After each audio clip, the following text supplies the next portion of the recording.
guys, I'm back with another layout, and today I am using my Old Meets New Stash kit, and that's a kit I put together from my stash, and I'll link below to that video. Today I'm going to be doing a little bit of mixed media, and I want to keep it contained within a circle. So I've cut out a circle on my silhouette, and I am just taping that down so I can use it as a mask. If you don't have a silhouette, you could always just trace a plate or something like that. I'm going to be using a lot of different techniques and different medias, and so I am just putting down a coat of gesso to start with, and it's just white gesso. And I'm using a palette knife to apply that, just a plastic one. These are super cheap. It comes in a package with a bunch of different ones. I'm applying some distress inks to my Ranger craft mat, and I am using worn lipstick, mustard seed, and evergreen bough, and I'm just taking a bit of water and a paintbrush and making some splatters. And I'm kind of going for a primary color scheme, but not too primary, so that's why I used evergreen bough and a little bit of that kind of more pinky red of worn lipstick. I didn't like the way that some of that was getting a little bit muddied up, and so I used a baby wipe to dab off the color, and I like the way that it looks kind of soft. And now I'm using a piece of packaging and just grabbing up some of that extra ink left over on my craft mat to go ahead and smush that down within the circle. So now I'm going to add a little bit more color. I'm trying to make sure that I don't mix the colors in a way that makes it look muddy. I decided to try something different and grab my craft or my spatula thingy. I called it what it was before. Now I can't remember what it is. But I'm grabbing that and I'm applying the ink with it, and it looks really cool. It's like dragged across that circle, and I just like the way that that looks. It looks really different. I splattered on some red distress ink, but it looked like blood, so I spread that out with this spatula as well. Now I'm just fanning it dry with my stencil. I could have used my heat gun, but I didn't. And I'm pulling out a stencil and just misting it with some splash from Mr. Huey's. And when you use a stencil, the ink from the mist pulls up on the stencil, and you can flip it over and stamp with it. So I did that. Now I'm using my heat tool to dry it up a little bit. It didn't want to dry very well for some reason. This Mr. Huey's it wasn't soaking in. And so I am just going to dab that up a little bit as well. And then I'm going to get this diagonal stripe stencil, which is from My Favorite Things. I'm going through things pretty quickly here, and so I'll make sure I link to everything below and over on my blog so you can check that out if you're interested. This diagonal stripe stencil and some fired brick distress ink, and just applying that with my sponge dauber. And I don't have one of those cute little circle ones. I just have the rectangular one, but that's okay. And then I'm using this Heidi Swap stencil that has 3 different kind of confetti looks. I'm using the circles here. It also comes with hearts and stars. And I'm applying some modeling paste through that stencil. And I love the texture and dimension that modeling paste adds. And so I am just adding a bit of that, and I really love the way that it looks when you add paint on top of it. Kind of pools in different areas, and so I will be adding some more ink on top of that. I'm cleaning off my stencils a bit. You don't want to let that modeling paste dry because it will get nice and hard, and not nice actually. It will just get hard and you won't like it. I'm adding a little bit more distress ink with some packaging and in evergreen bough. And then I'm also going to pull out my Mr. Huey's and Splash, which they don't make anymore, but any aqua color would do. And I'm sprinkling that around too. It looked like a little too much, and like I said before, the Mr. Huey's doesn't really like to dry very well, and so I will end up dabbing a little bit of that off also. And I'm just using my heat tool here, trying to get that dried up. I don't want to use it too much because it can warp the paper and also that modeling paste, so I just want to be careful with it. So now here's the great reveal. I love the reveal. It's always fun, right? Ta-da! So there is my circle of mixed media goodness. It was looking a little bit too clean for me, so I just took some of this Evergreen Bow ink and I'm just kind of using my paintbrush and some water and spreading it around the edges just to give it a little bit of something extra. I still want it to be contained within a circular shape, but I want the edges to be a little softer. You definitely still can see the hard edge of where I left the mask, and I like that. But I just want it to look like it's flowing off kind of the table almost or something. So I'm going to use the other two Distress inks, Mustard Seed and Fired Brick as well, just to get all three of those colors kind of moving around that circle. And I really like the way that it looks once it's dry. And you'll have to be sure to check out the close-up shots at the end. I included a bunch because I really wanted to show you the beautiful dimension and the layers. It just turned out really pretty. So my video cut out, but what you missed was me sprinkling on a bit of Heidi Swapp mustard color shine, and it's kind of it's a more yellowy or orangey gold, and I really like it. So I'm cutting up some of this Amy Tangerine paper. It's got like that bursty circle, and I thought I would emphasize the circle by incorporating some of those. So I'm just hand cutting them out of the papers. I thought I was going to use a few different colors to kind of emphasize that that theme of primary colors, but I decided not to. I'm just going to go with the aqua or the teal. And let me just, while I'm cutting those out, I'm using a photo of a bag of Muji pens. And if you've watched any of my videos, you know that I am a big fan of those Muji pens. I use them for journaling on my layouts. I use the erasable ones in my planner. I really super love those pens, and I'll be sure to link to those as well. They're pretty inexpensive. They're Japanese made, and they just have a nice fine tip, and the ink flows well, and I just absolutely love them. It's an obsession, and that's the name of this layout, is Pen Obsession. So what you just saw me do was map that photo on a couple of the papers from the kit. The one that has the text is from Simple Stories, and then that yellow one is from, I believe, Webster's Pages. I layered up a few tags to the left of the photo also.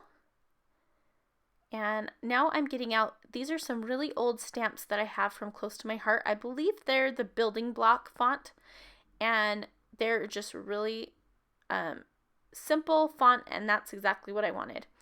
I knew I wanted to do a large title, and so I'm just kind of playing around seeing where I can fit that title onto this layout. And I'm going to play around with this a little bit more until I get it just how I want it. So I'm going to try a few different things. First, I thought I might stamp with Distress ink and then use a paintbrush and some water to make it look like I watercolored the letters.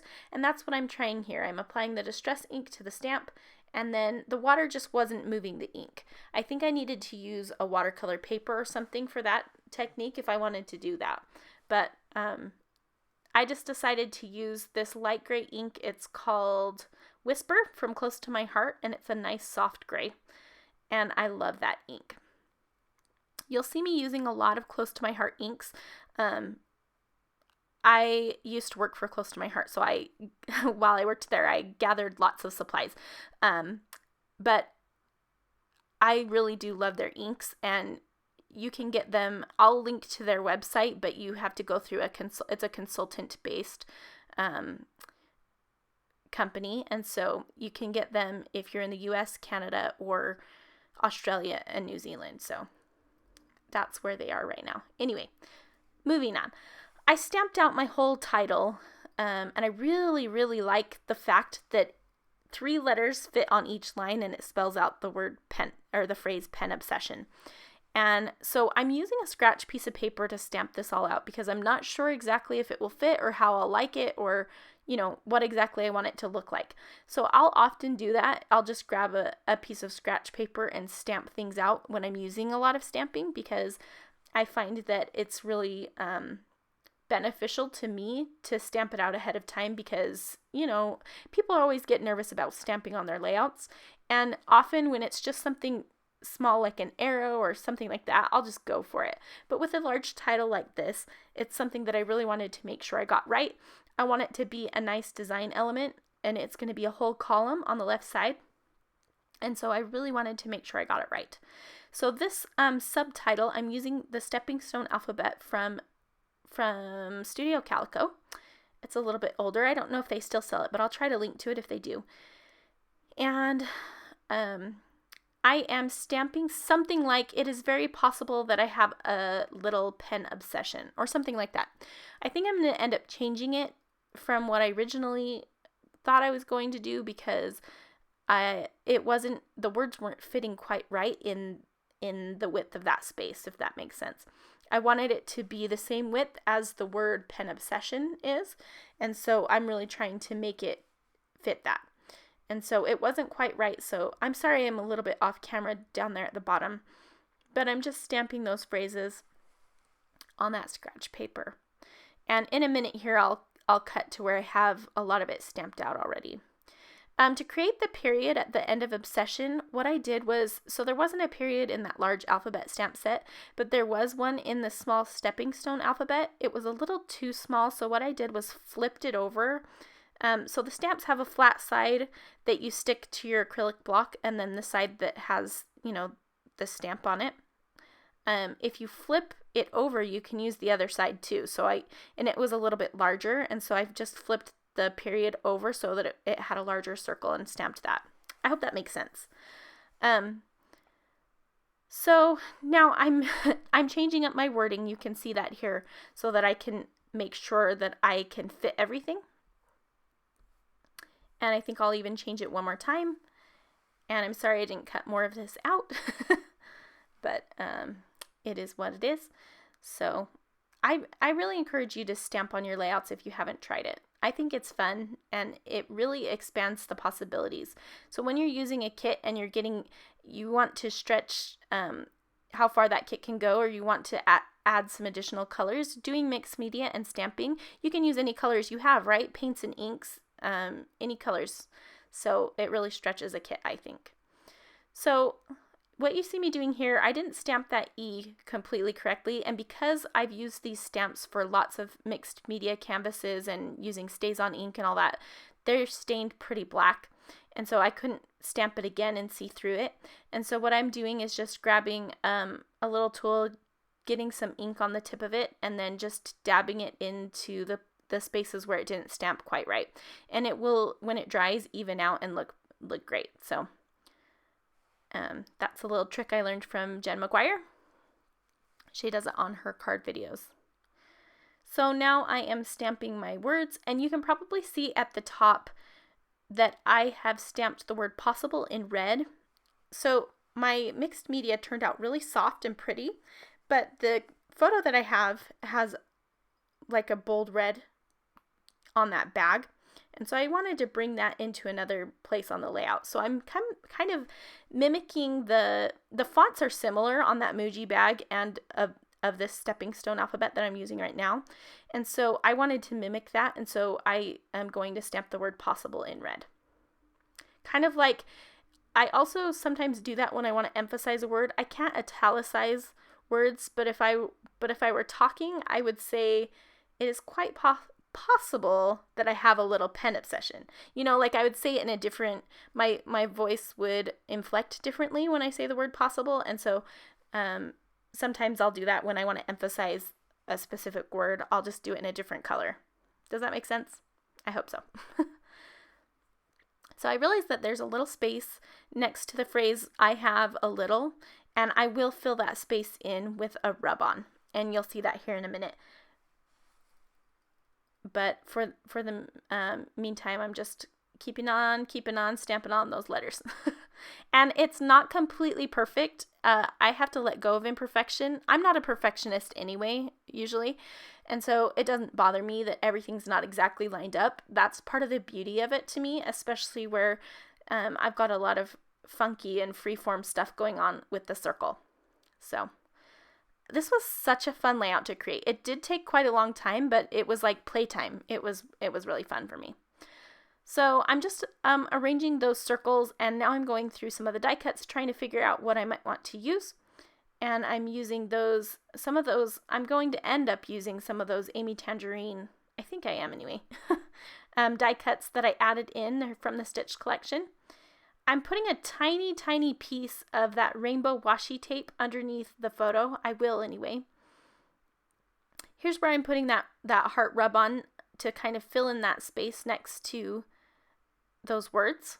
And I really like that heart because I'm talking about how obsessed I am with these pens and I love them. So I am also going to rub on this little line of X's. They're like little stitches, just to fill up that space at the top. The bottom goes all the way to the bottom of the page, and so I just want to make sure that the top does as well. So it's a whole column. And I found this little ink and quill sticker on the I Am Simple Stories I Am sticker sheet. And that Write This Down die cut I thought was perfect for this, but I didn't end up finding a place for it. And the yellow doesn't quite match the yellow of that photo mat, and I thought I could probably still make it work, but I just didn't end up finding a spot that I really liked it. So now I'm adhering these tags, and I'm going to move them around a few times before I decide exactly where I want them to go. And on the tag, it says something like number and style, like it's supposed to be kind of like a clothing tag. And so I wrote 0.38 for the number, and then style I wrote Muji. So 0.38 is my favorite Muji pen. It's the one I use for all my journaling. And I'm using that pen to kind of circle and do some doodles around some of these little splotches. And I thought that was fitting that I used the pen on the layout for like an embellishment detail.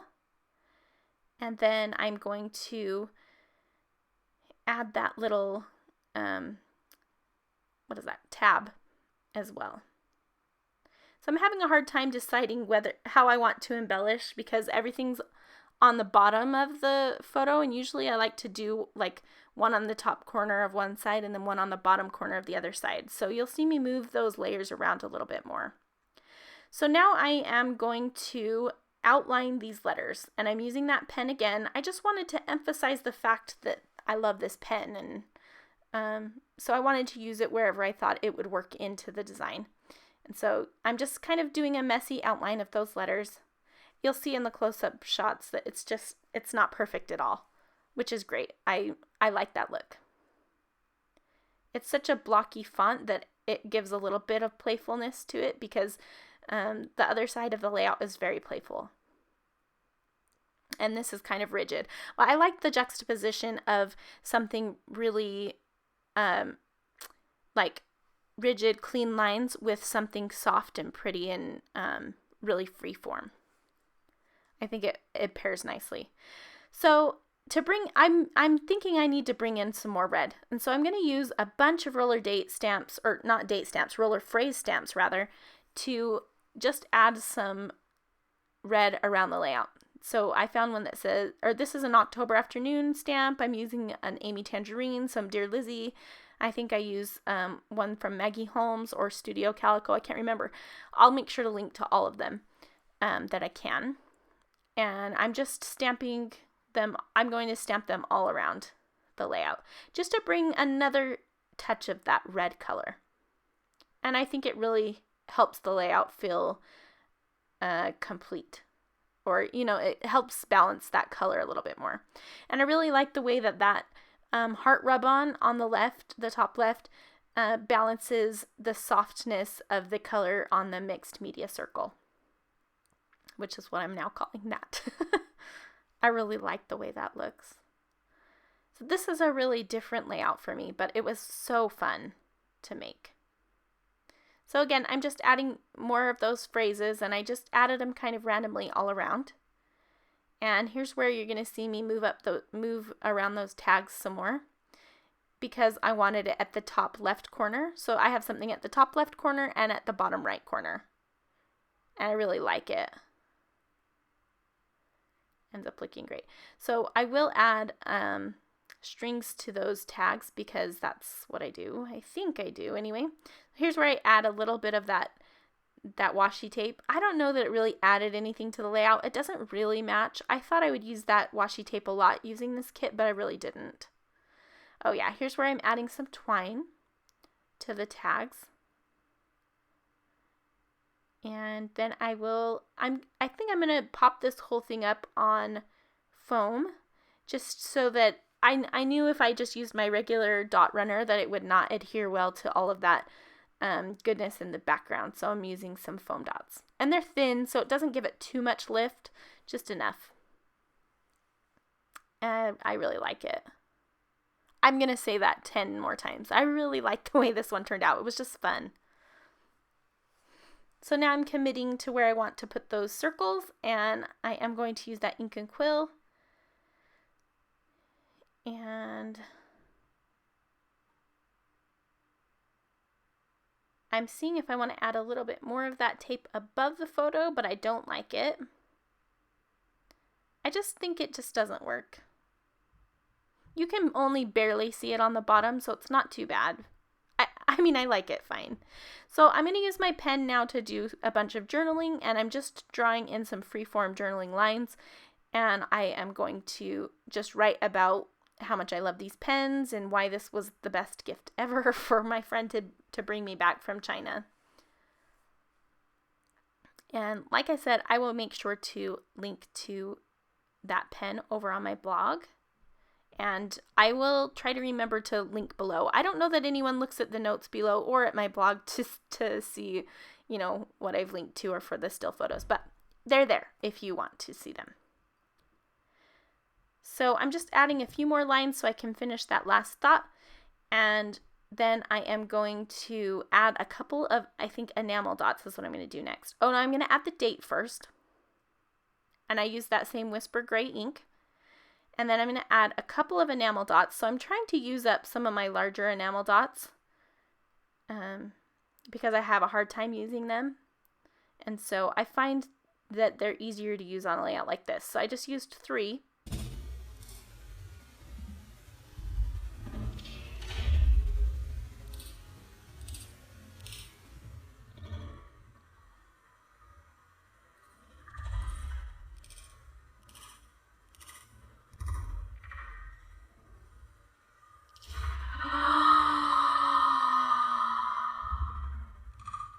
So that was me in slow motion making a big boo-boo.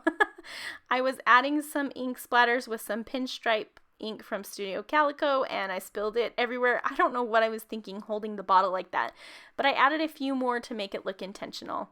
So here are lots and lots of still photos. I hope that you enjoyed, and if you want to see these closer up, go head over to my blog at CraftyJenScow.com. And if you have any questions, just leave me a comment below. Thanks so much for watching. We'll see you later.